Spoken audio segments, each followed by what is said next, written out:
మాసం శుద్ధ ఏకాదశి గురువారం పునర్వసు నక్షత్రంలో కౌస్తుభమణి అంశంతో కులశేఖరాళ్వార్లు ఇక్కడ அவதரிச்சாரு. குலசேகராழ்வார் க்ஷத்ரிய குலத்துல கலியுக ஆரம்பத்துல 27வது வருஷம் பராபவநாம வருஷத்துல கும்பமாசம் ஏகாதசியில வியாழக்கிழமை புனர்வசு நட்சத்திரத்துல கௌஸ்துபம் மணி அம்சம் இவர் அவதாரம் நடந்தது. குஷ்யத்தே எஸ்ய நகரே ரங்கயாத்ரா தினே தினே தமகம் சிரசா வந்தே ராஜானம் குலசேகரம் அப்படின்லாம் கூட அந்த குலசேகர ஆழ்வாருடைய பெருமையை சொல்லுகிற ஒரு ஆச்சரியமான ஒரு தனியன். இவருக்கு குலசேகர பெருமாள் அப்படின்னு ஒரு பேர் உண்டு. அதாவது மீதி எல்லாருக்குமே ஆழ்வார் அப்படி குலசேகர ஆழ்வார், இவர் குலசேகர பெருமாள் அப்படின்னு. அது காரணம் என்னன்னா, எம்பெருமான் விஷயத்துல இவர் அவ்வளோ ஈடுபட்டு இருக்கிறார், பாகவதர்கள் விஷயத்துல அவ்வளோ ஈடுபட்டு இருந்தார். அதனால அவருக்கு குலசேகர பெருமாள் அப்படின்னு சொல்றார். அவருடைய வைபவத்தை நாம் சொன்னோமானால், அவர் ஒரு ராஜா சக்கரவர்த்தியவர். தினந்தோறும் பாகவதர்களுக்கு அவர் ததியாராதனை பண்ணியிருந்தார். ராமர் விஷயத்திலையும் ரங்கநாதன் விஷயத்திலையும் அவ்வளோ வியாமோகத்தை உடையவர்.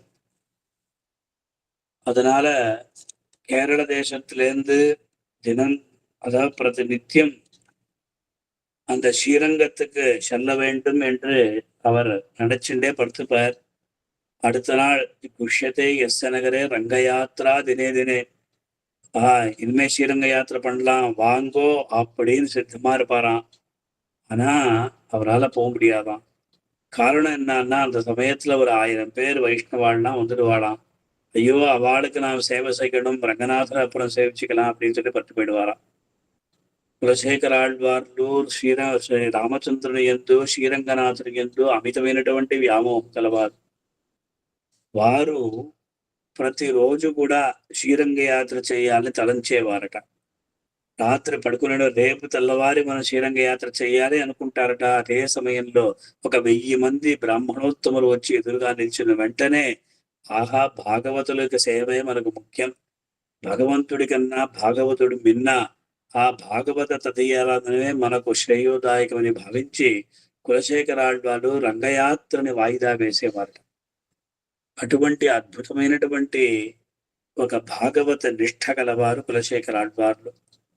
ఒకానొక సందర్భంలో వారి యొక్క తల్లి ఆ రామాయణాన్ని చెప్తూ, రావణుడు సీతను అపహరించాడు అని చెప్పిన వెంటనే కులశేఖర ఆళ్వార్లు పక్కన ఉన్నటువంటి భటులతో, నా యొక్క ధనుస్సు కత్తి తీసుకొని రా, రావణాసుని సంహరిస్తానని చెప్పేవాడు. అలా లేచేవాడు. అప్పుడు వారి తల్లి వచ్చి మళ్ళీ సీతమ్మ వచ్చిందని చెప్పిన వెంటనే వారు ఊరుకుంటారట. అంతటి అమితమైనటువంటి భక్తి. குலசேகர பெருமாள் அவருடைய தாயானவள் இந்த ராமகதை சொல்லிட்டே இருந்தாளாம். ஒரு சமயத்துல அந்த சீதா பிராட்டியை ராவணாசுரன் அபகரித்தான் என்கிற விஷயத்தை கேட்டவுடனேயே குலசேகர ஆழ்வார் உடனே தன்னுடைய அந்த பட்டர்கள் அவர்களை கூட்டு, என்னுடைய தனுஷையும் என்னுடைய கத்தியும் கொண்டு வா, நான் அவனை போய் ராவணனை வெட்டி தள்ளுறேன் அப்படின்னு சொல்லி ஏந்தாராம். இதை பார்த்த உடனே குலசேகர ஆழ்வாருடைய தாயார், இல்ல மறுபடியும் சீதை திரும்பி அயோத்திக்கு வந்துட்டா, ராமன் அழைத்து வந்துட்டான் அப்படின்னு சொல்லி சொல்லுவாளாம். அந்த மாதிரி அவ்வளவு அந்த ராமபிரானிடத்தில் அவருக்கு பக்தி இருந்துதான். அதனால அந்த எம்பெருமான் விஷயத்தில் ஸ்தோத்திரம் பண்ணார். இவர் இதுக்கு முன்னே சொன்னோம், பாகவத நிஷ்ட உடையவர் அப்படின்னு சொன்னோம். அது எப்படி அப்படின்னா, இந்த மந்திரிகள்லாம் அவரை சேர்ந்த மந்திரிகள் அவர்களுக்கு தினந்தோறும் இந்த பாகவதர்களுக்கு ததியாராதனை பண்ற விஷயத்துல அவ்வளோ ஒரு இஷ்டம் இல்லை. சரி, இவாளை எப்படி தடுக்கணும் அப்படின்னு பார்த்துட்டு இந்த குலசேகர ஆழ்வார் புனர்வசு நட்சத்திரத்துல அவர்கிட்ட இருக்கிற அவர்கிட்ட எழுந்துள்ள இருக்கின்ற சீதா ராம லக்ஷ்மணருக்கு திருமஞ்சனம் எல்லாம் பண்ணுவாளாம். அந்த சமயத்துல ஆபரணங்கள்லாம் கழட்டிடுவாளாம். கழட்டிட்டு பக்கத்துல வச்சுட்டு திருமஞ்சனம் பண்ணி அலங்காரங்கள்லாம் பண்ணி ஆபரணத்தை தரிக்கும் பொழுது அங்க ஒரு ரொம்ப விலை உயர்ந்த ஒரு ஆபரணம் தம்பள்ளையாம். இந்த மந்திரிகள் என்ன பண்ணான்னா அந்த ஆபரணத்தை அவர்களே ஒரு இடத்துல ஒழிச்சு வச்சுட்டாளாம். அப்பொழுது மீதி பேர்லாம் சொன்னாலாம், இல்ல சுவாமி, இது நீங்க நம்புறங்களே இந்த பாகவதர்கள் பிராமணோத்தமர்கள் அவர்கள் தான் எடுத்துட்டார் அப்படின்ட்டாலும். ஒரு தடவை குலசேகர ஆழ்வார் கோபம் வந்துதான், ஐயோ இவா இந்த மாதிரி எல்லாம் அபாண்டமா பழி போடுறாளே, நம்முடைய பாகவதோத்தமர்கள் என்னைக்கும் திருமாலடியார்களை பூஜிக்க நோத்தார்களே அப்படி ஆழ்வார் சொல்லும்படியாக இந்த மாதிரி தப்பு பண்ணவே மாட்டாவா அப்படின்னு சொல்லிட்டு, சரி நான் ஒரு பந்தயம் கட்டுறேன். அது என்ன பந்தயம் அப்படின்னா, ஒருவேளை அந்த பாகவதர்கள் அதாவது மந்திரிகள் கிட்ட சொல்லிருக்கார், சொல்லிட்டு ஒரு கும்பத்தை கொண்டு வாங்கோ, அதாவது ஒரு மண் பானை கொண்டு வாங்கோ அப்படின்னாராம். மண் பானை கொண்டு வந்த உடனே பாம்புகளை போடுங்கோ அப்படின்னாராம். பாம்பை போட்டாளாம். அப்போ அது உள்ள நான் கை வைக்கிறேன், கை வச்சா விட்டு அந்த பாம்பு என்ன கடிக்கலைன்னா அப்பொழுது பாகவதர்கள் என்னுடைய பாகவதர்கள் திருடல அப்படின்னு தெரிஞ்சிடும். ஒருவேளை கடிச்சதுன்னா என்னுடைய பாகவதர்கள் தான் அவ திருடிட்டா அப்படி உறுதியாகும்னு சொல்லி அந்த சமயத்தை குலசேகர ஆழ்வார் அந்த பாம்போட இருந்த அந்த மண் பானையில கை வச்சாரா, ஒன்றும் ஆகலையா. மந்திரிகள்லாம் பயந்துண்டு, ஐயோ நம்ம தான் அபச்சாரம் பண்ணிட்டோம், இந்த மாதிரிலாம் நம்ம சொல்லக்கூடாது அப்படின்னு சொல்லி குலசேகர ஆழ்வார் காலில் விழுந்து மன்னிப்பு கேட்டுண்டு, அது நாங்க பண்ண தப்பு தான் சுவாமி அப்படின்னு சொல்லி, பாகவதர்கள் என்னைக்கும் தப்பு பண்ண மாட்டார். இந்த மாதிரி குலசேகர ஆழ்வார் பாகவதர்கள் விஷயத்துல அவ்வளவு ஒரு பக்தி, அதே மாதிரி ஒரு விசுவாசத்தை வைத்திருந்தார் அப்படின்னு சரித்திரம். அந்த பாசுரம் சொல்றேன். కులశేఖర ఆళ్వార్లు భాగవతోత్తములయందు అమితమైనటువంటి భక్తి కలవారు. ఆ మంత్రులందరూ కూడా ప్రతిరోజు ఈ భాగవతులకి భోజనం పెట్టడానికి వాళ్ళకి అయిష్టంగా ఉన్నది, సుముఖత లేదు. సరే వీళ్ళని ఎట్లయినా ఈ రాజ్యంలోకి రాకుండా అడుగు పెట్టకుండా చెయ్యాలని ఆ మంత్రులు ఒక ఉపాయాన్ని వాళ్ళు వచ్చి అన్నారు. ప్రతి పునర్వసు నక్షత్రంలో కులశేఖర ఆళ్వార్ల యొక్క ఆరాధ్య దైవమైనటువంటి సీతారామ లక్ష్మణులకి అభిషేకం జరుగుతుందట. అభిషేకానికి ముందు ఆభరణానంతా తీసివేశారు, అలంకారాలంతా తీసివేశారు, స్నాన వస్త్రాన్ని కట్టారు. ఆ సమయంలో చక్కగా అభిషేకం చేసిన తరువాత కులశేఖర అంటే ఒక్కొక్క ఆభరణాన్ని ధరింప చేయాలి. ఒక వెలకట్టలేనటువంటి ఒక ఆభరణం వాళ్ళకు ఒక సువర్ణహారం ఉండొచ్చు, అది వాళ్ళకి దొరకలేదు. కులశేఖరాలు ఏమైంది ఎక్కడా అని అడిగారట.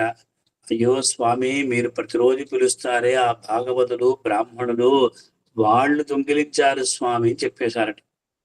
అదిరిపోయారు కులశేఖరాలు. అయ్యో ఏమిటి వీళ్ళు ఇంత ఒక భాగవతుల యందు ఇటువంటి అపచారాన్ని చేస్తున్నారు, ఇటువంటి నేరారోపణ చేస్తున్నారు, ఇదేం బాగలేదు అని ఒక్కసారి ఆయన ఒక దిగ్భ్రాంతికి లోనై ఒక ప్రతిజ్ఞ చేశారట. నా భాగవతులు ఎప్పుడూ కూడా ఎటువంటి అపచారం చేయరు, ఎటువంటి దోషం చేయరు, ఏ వస్తువుని అపహరించరు, నాకు పరిపూర్ణమైనటువంటి నమ్మకం ఉంది అని చెప్పారట. అలా చెప్పిన వెంటనే అప్పుడు ఏమైంది అంటే, సరే ఒక మట్టి కుండ, ఆ మట్టి కుండలో పాముల్ని వేసేయండి. ఆ పాముల్ని వేసిన తర్వాత ఆ పాముల్ని వేసిన తర్వాత నేను అందులో చేయి పెడతాను. చేయి పెడితే ఒకవేళ పాము కాటేస్తే నా భాగవతోత్తములు తప్పు చేశారు, వాళ్ళు అపహరించారు. ఒకవేళ కాటు వెయ్యకపోతే నా భాగవతోత్తములు ఎప్పుడు కూడా తప్పు చెయ్యరు అని నిరూపించుకోవాలని వారు ఆ కొండ లోపల చేయి పెడితే పాము కరవలేదు, కాటేయలేదు. అప్పుడు మంత్రులందరూ కూడా పశ్చాత్తాపం చెంది, స్వామి, మేము చాలా పెద్ద అపచారం చేశాం స్వామి, మీరు మమ్మల్ని మన్నించండి. తీసింది మేమే. మేము ఒక చోట దాన్ని దాచిపెట్టాము. వాళ్ళపైన మేము వచ్చి నేరారోపణ చేశాము. మీరు అన్యథా భావించకండి, మమ్మల్ని క్షమించి వదిలిపెట్టండి అని చెప్పిన వెంటనే ఆ ప్రకారంగా భాగవతుల్ని కాపాడారట. దానికి ఒక అద్భుతమైనటువంటి పాసురం ఉంది. మణక్కాల్ నంబి అనుగ్రహించారు. ஆரங்கட பரணன்பர் கொள்ளாரென்ன அவர்களுக்கே வாரங்கொடு குடப்பாம்பில் கையிட்டவன் மாத்தலர வீரங்கெடுத்த செங்கோல் கொல்லிகாவலன் வில்லவர்கோன் சேரன் குலசேகரன் முடிவேந்தர் சிகாமணையே. ரத்னாலகாரமதி ஆரங்கட பரன் அன்பர் கொள்ளார் என்று. ஆரம் அப்படின்னா ஹாரம். ஹாரம் கெட அப்படின்னு சொல்லும் பொழுது ஹாரமானது தப்படாத போகிறதுனால பரன் அன்பர் கொள்ளார் என்ன. அன்பர் கொள்ளார் அப்படின்னா ஸ்ரீ வைஷ்ணவர்கள் பாகவதோத்தமர்கள் தான் கொள்ளார், அவதான் திருடிட்டா அப்படின்னு சொல்லி மந்திரிகள்லாம் சொல்லும் பொழுது அவர்களுக்கே, அவர்களுக்காகவே வாரங்கொடு குடப்பாம்பில் அதாவது கையிட்டவன். குடப்பாம்புன்னா குடத்துல பாம்பெல்லாம் இருக்கு, அதுல கை வச்சு அந்த ஸ்ரீ வைஷ்ணவர்களை எப்பொழுது மாத்தரரை வீரங்கெடுத்த செங்கோல் கொல்லிகாவரன் வில்லவர்கோன். ஸ்ரீ வைஷ்ணவர்கள் தான் திருடினார்கள் அப்படின்னு சொல்றாங்களே, அவ திருடல அப்படின்னு சொல்றதுக்காக அந்த குடப்பாம்பில் கையிட்ட உடனேயே பாம்பு ஒன்றும் பண்ணல. இந்த மாதிரி இப்பேற்பட்டவர் மாத்து அலரை, அதாவது சத்துருக்களை எல்லாரையுமே நிர்வீரியம் பண்ணுகிற அந்த ராஜதண்டத வீரங்கெடுத்த செங்கோல். ஆச்சரியமான பாசுரம். அந்த நம்ம பிரதானி நரேந்திர மோடி அவர் பார்லிமெண்ட்ல தமிழ்நாடு செங்கோலை அங்க வைத்தார். அதனால ராஜாக்களுக்கு இருக்கிற செங்கோல் அது. அதனால வீரங்கெடுத்த செங்கோல் கொல்லிகாவலன் ராஜதண்டம். கொல்லிகாவலன்னா கொல்லி என்கிற நகரத்து நிர்வாகம் பண்ணுகிறவர். வில்லவர்கோன் நல்ல ஒரு தனுஷாஸ்திர வீரரவர். வில்லவர்கோன் சேரன் குலசேகரன் முடிவேந்தர் சிகாமணியே. அதாவது முடிவேந்தர்ன பட்டாபிஷிக்தரானார். எல்லா ராஜாக்களுக்கும் சிரோபூஷணமா இருக்கக்கூடியவர். சேரகுலத்துக்கு ரத்னம் போல இருக்கின்ற குலசேகர பெருமாள் என்று இந்த தனியனுடைய తాత్పర్యం.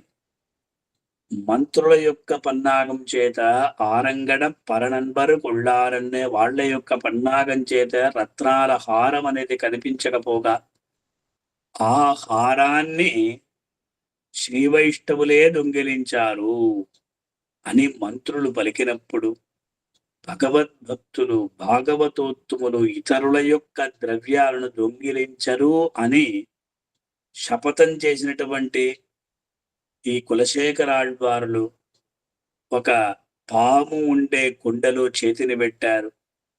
ఆ సమయంలో ఏమైంది? పాము కాటేకి లేదు కనుక భాగవతోత్తములు ఎవ్వరూ కూడా దొంగిలించలేదు అని తెలిసిపోయింది.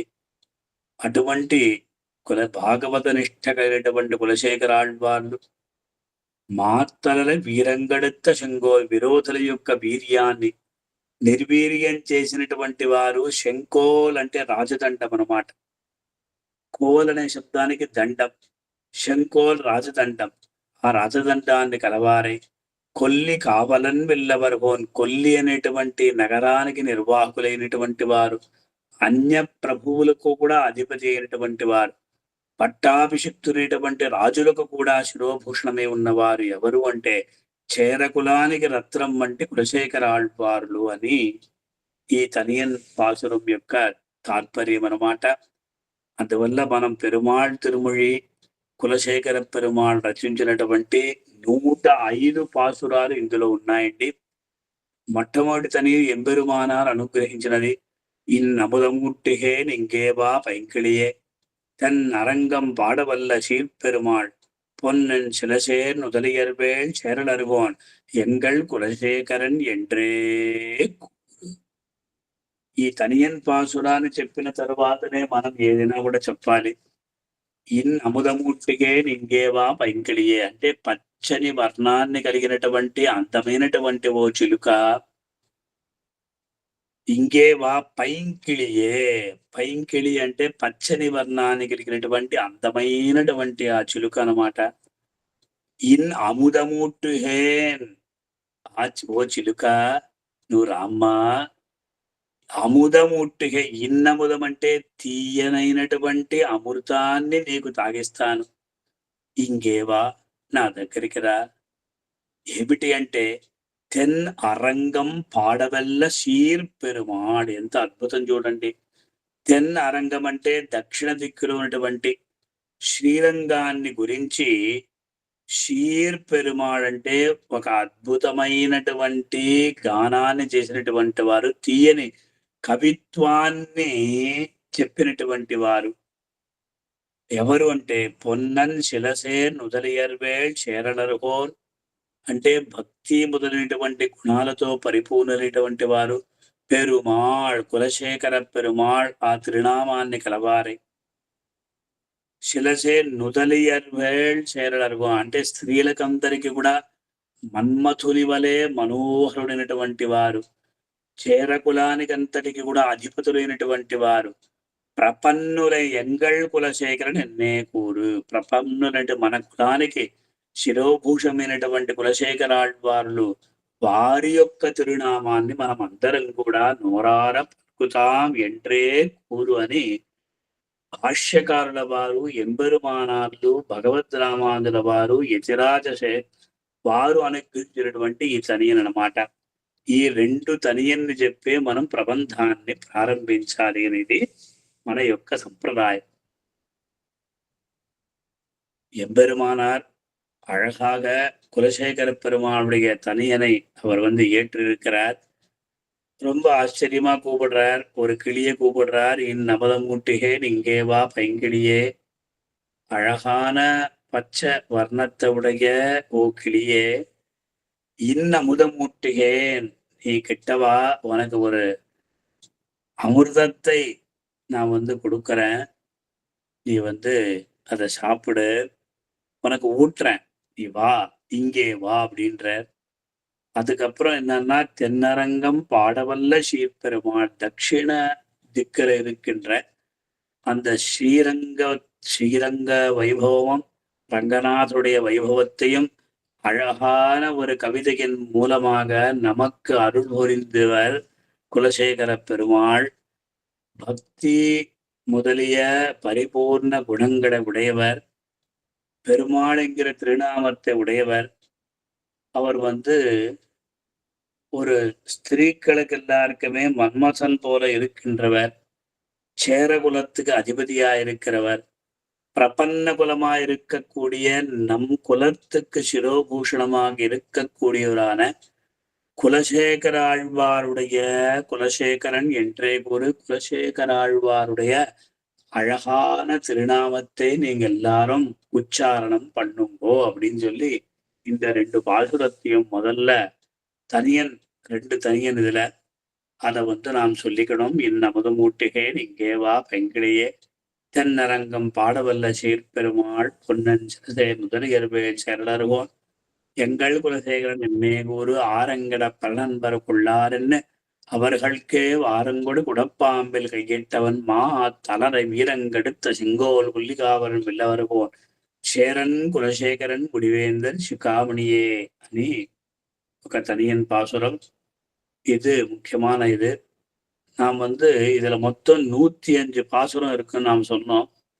அந்த 105 பாசுரத்துல முக்கியமா 40 பாசுரம் வெரி வெரி இம்பார்ட்டன்ட். அது முதல் 10 பாசுரம் ಅಂಗನಡ ಮೊದಲ್ಪಡ ಶಿವಲಿಂಗದ 10 பாசுரம். அது முதல்ல இருளிரிய சுடர்மணிகள் இமைக்குன்னெத்து இனத்துத்தி அணிபணம் ஆயிரங்களார்ந்த அரவரசப் பெரும் சோதி அனந்தனென்னும் அணிவிளங்கு முயர்வெள்ளை அணையமேவி திருவரங்க பெருநகருள் தென்னீர் பொன்னி திரைக்கையார் அடிவருடப் பள்ளி கொள்ளும் கருமணியை கோமளத்தைக் கண்டுகொண்டு என் கண்ணினைகள் என்றுகளோ கடிக்குன்னாடே என்று இந்த பாசுரம் முதல் 10, அதாவது முதல் தசகம். இந்த 10 பாசுரம் நாம் சொல்லணும். அதே மாதிரி 40வது, அதாவது 4வது தசகம், ஊனேறு செல்வத்து உடற்பிறவி ஆண் வேண்டேன் ஆனேர் எழுவென்னார் அடிமைத்திறமல்லார் கூனேறு சங்கம் இடத்தான் தன் வேங்கடத்து கோனேறி வாழும் குருகாய் பிறப்பேனே என்கின்ற 10 பாசுரம் திருவேங்கடமுடையானுடைய அந்த ஆச்சரியமான க்ஷேத்திரத்தையும் அந்த எம்பெருமானுடைய குண வைபவத்தையும் ஆழ்வார் சாதிச்சிருக்கார். அதுலதான் குலசேகரப்படி என்கிற ஒரு அர்த்தமானது நமக்கு வருது. அதுக்கப்புறம் மண்ணு புகழ் கௌசலதன் மணிவயிறு வாய்த்தவனே தென்னிலங்கை கோன்பொடிகள் சிந்துவித்தாய் செம்பொஞ்சே கண்ணினன்மா மதில் புடைசூழ் கணபுரத்தன் கருமணியே என்னுடைய இன்னமுதே ராகவனே தாலேலோ என்கின்றது 80வது தசகம். இது அதாவது 8வது தசகம். 8வது தசகத்துல இது முதல் பாசுரம். கடைசி தசகம் அதுல அங்கரடு மதில் புடைசூழ் அயோத்தி என்னும் அணிநகரத் துலகனைத்தும் விளக்கும் சோதி வெங்கதிரோன் குலத்துக்கோர் விளக்காய் தோன்னி விண்முழுதம் உய்யக் கொண்ட வீரன் தன்னை செங்கனிடம் கருமகிரை ராமன் தன்னை தில்லைநகர் திருச்சித்திர உடந்தன்னுள் எங்கள் தனிமுதல்வனை எம்பெருமான் தன்னை எண்ணுகொலோ கண்குளிர காணும் நாடே என்று అది ஒரு 10 పాసురం. ఈ ప్రకారంగా మొత్తం ఈ కులశేఖర ఆళ్వార్ల చేత రచించబడినటువంటి 105 పాసురాలలో మొట్టమొదటి దశకం అంటారు. అందులో ఇరుడిరియ చురమణిகள் ప్రారంభింపబడుతుంది. 4వ దశకం ఊనేరు సెల్వత్ అని శ్రీ వెంకటేశ్వర స్వామి వారి ఆ క్షేత్ర వైభవాన్ని, ఆ క్షేత్రంలో జన్మ వైభవాన్ని, దేవదేవుని యొక్క దివ్య వదనార విందాన్నంతటినీ కూడా చెప్పేటువంటి దశకం అన్నమాట. తరువాత మన్ను పుగళ్ కౌశలదన్ అని 80వ ఒక ఇది మాట. అది 8వ దశకం అన్నమాట. అందులో ఆ రాముడికి ఉయ్యాల చేయడం అన్నమాట. ఉయ్యాలలు ఉగవయ్యాని. చివరగా అంగరడం మొదలుపడి చూడని చివరి దశకం. ఇలా ఈ ప్రకారంగా మనకు పెరుమాళ్ తిరుమొഴി అనేటువంటి ఒక అద్భుతమైనటువంటి ప్రబంధాన్ని మనం నేర్చుకోవాలి. నా యొక్క అభిప్రాయం ఏమిటి అంటే, మొట్టమొదటగా ఈ 40 పాసురాలు నేర్చుకునేస్తాం, తర్వాత మిగతా పాసురాలు నేర్చుకుంటామా అని నా అభిప్రాయం. என்னுடைய அபிப்பிராயம் என்னன்னா, முதல்ல இதுல மெயின் 105 பாசுரம் மொத்தம். அந்த 105ல ஒரு 40 பாசுரத்தை நாம் முதல்ல கத்துண்டோமானால், அது 40 பாசுரம் சொன்னாலே 100 பாசுரம் சொன்ன ஒரு பலன் கிடைக்கும். ஆக நாம் அந்த பாசுரங்களை நாம் ஆரம்பிக்கலாம். இன்றைய தினம் இதனுடைய இன்ட்ரடக்ஷன் கொடுத்தோம். நாளைக்கு நாம் இதை ஆரம்பிச்சு சொல்லலாம். இதுதான் குலசேகர பெருமானுடைய ஒரு வைபவம், அவருடைய ஒரு பிரபந்தத்தினுடைய ஒரு வைபவம் நாம் இன்றைய தினம் பார்த்தோம். குலசேகர ஆழ்வார் திருவடிகளே சரணம்.